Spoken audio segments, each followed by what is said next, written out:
મિત્રો તમે જોઈ શકો છો અંબાલાલની આગાહી પ્રમાણે વરસાદ ચાલુ થઈ ગયો છે।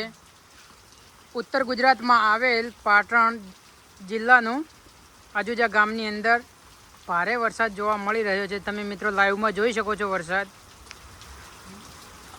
હાલની તાજેતરમાં 3 થી 4 ઇંચ વરસાદ પડી ચૂક્યો છે અને વરસાદ પડવાનું ચાલુ છે। તમે જોઈ શકો છો મિત્રો આ રસ્તા ઉપર પણ પાણી તમને જોવા મળે છે। તમે જોઈ શકો મિત્રો અંબાલાલ સાહેબે જે આગાહી કરી હતી એના આધારે કમ્પ્લીટ વરસાદ આવ્યો છે અને દાંતીવાડા ડેમમાં પણ પાણી આવ્યું છે। તો મિત્રો દાંતીવાડા ડેમ તમને બતાવીશું, પણ થોડો વરસાદ વધારે પડે, દાંતીવાડા ડેમની અંદર પાણી વધારે આવે એટલે વરસાદ પડે છે જોરદાર। તમને અંદર જોઈ શકો છો।